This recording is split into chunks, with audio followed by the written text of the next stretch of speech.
Hello boys and girls, welcome to my channel. I'm Angel PT and let me welcome you to Moto Racer 4. So Moto Racer 4 was developed by Artifacts Studios and it's using Unreal Engine 4. The publisher behind these games is Microids. Okay, I will talk a little bit later about this. So for this video I will be using the 720p resolution with the minimum settings, with the exception for the textures.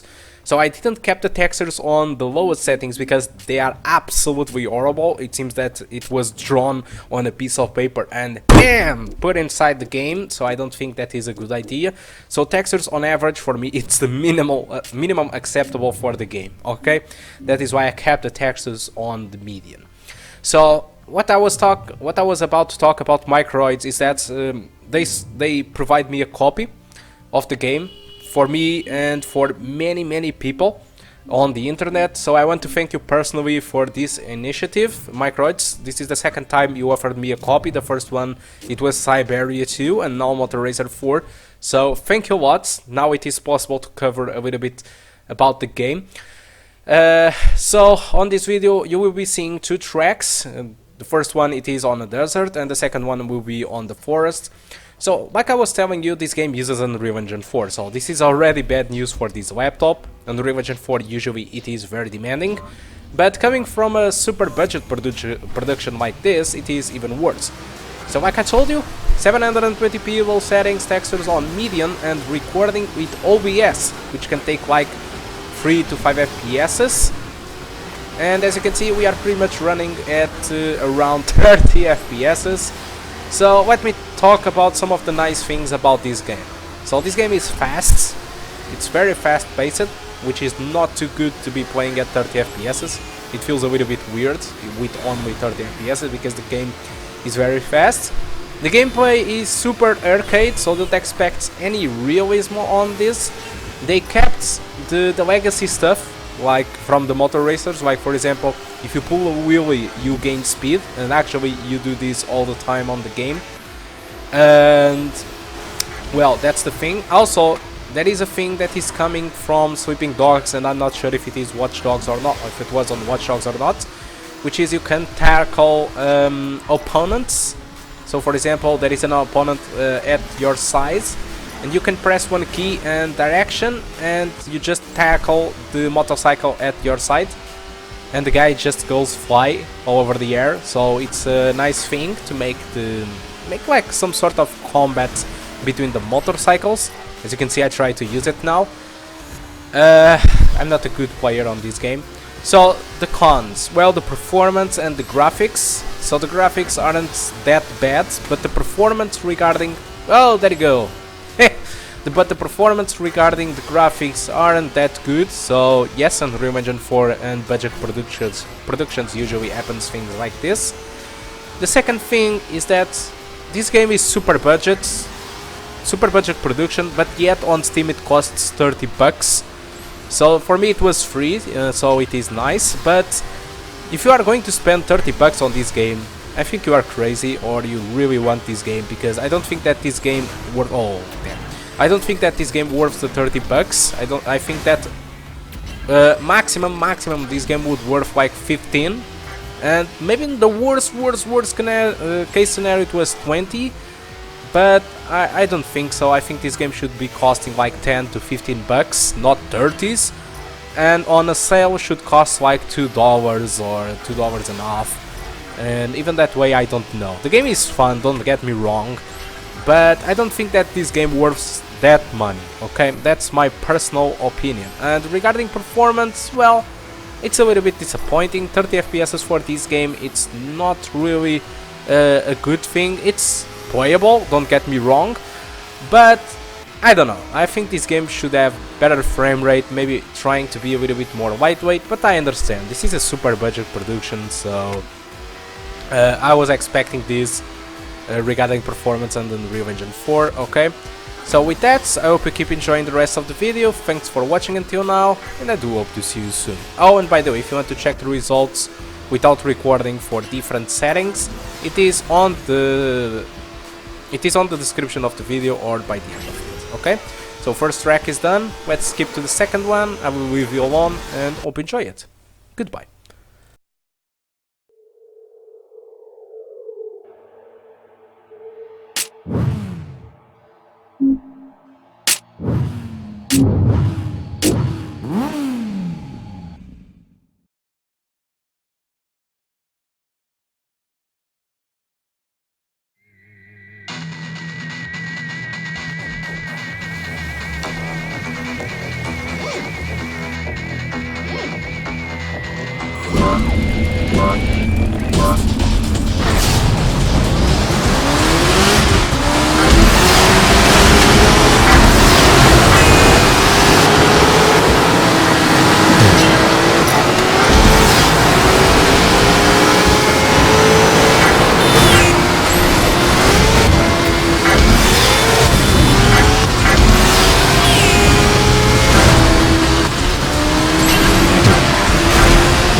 Hello boys and girls, welcome to the performance section of the video. So I tried the game with two settings. The ones that you saw on the video was 720p low settings, and I also tried with the native resolution with median settings. Okay, so with the native resolution on the square of the wave, which was the desert track, I got an average of 25, so the game never reached 30 FPS, so not playable. The 720p low settings, that was the settings that you saw on the video, you can see that the game was playable at around 30 FPS, between the 30s and the 40s, but there was some slight drops there coming down from the 30s, which is not good news, especially for this game, since this game is very fast paced, and unfortunately the graphics are nothing special. With these settings we don't have shadows or many of the effects, so it is a little bit disappointing, but I was really expecting that when I saw that this game was using Unreal Engine 4. So on the Woodland Trail, which was the second track that I played, which is more demanding, again the median settings with the native resolution was even more far away from the 30 FPS, it didn't even reach 25 FPS, so the track is now much more demanding. And also with the 720p, the low settings, you can see that the game spends maybe more time lower than 30 FPS than above of it, so it's a little bit disappointing. So the game is very expensive, and with this laptop maybe the performance it isn't really ideal, so it's really up to you. So overall performance coming from the two tracks, The native resolution with the median settings never reached 30 FPS, although the 720p with the low settings, pretty much 30% of the frames was lower than 30 FPS. So it's a little bit complicated. So if the game was a little bit slower, I think that 30 FPS should be fine, but the game is very fast paced, so I don't think that we can do a good job playing like that, and also the game is hard, at least for me. So 25 FPS, yeah, the game spends on 720p low settings, spends most of its time between the 25 to 40 FPS depending on the track. As usually the median settings with the native, just forget it. So yeah, for me the best settings to go is 720p low settings with the textures on median. The game used 1GB of VRAM, which is not much. RAM usage was around 4.3GB, so I think you can still play this game if you have 4GB of RAM. But if you want to try out and if you need to buy the game, just wait for a sale, because yeah, again, it's very expensive. CPU usage was around 40 to 80% and GPU usage was at its maximum 99%. So that's all that I want to talk about Moto Racer 4. Thank you a lot, Microids, for providing the copy of the game. The game is actually fine, but very expensive, so I think you should really drop a little bit the price of the game, because I don't think it works. For my users, viewers, subscribers and supporters, Patreon people, thank you a lot for watching. If you want to support the channel, just be my patron or perform donations to PayPal anytime that you want. Also, if you buy games on Kinguin, you can follow links on the description. You pay the same price for the games, but some of the money that you pay revert to me in order to improve the channel. If you improve the channel, you can request games more often, which is good, because there are some games that people request that I can't fulfill due to the price. Okay, so if you support the channel, you will be helping us all. Not only me, but all the community around the channel. So, thank you a lot for watching, and I do hope to see you soon. Goodbye.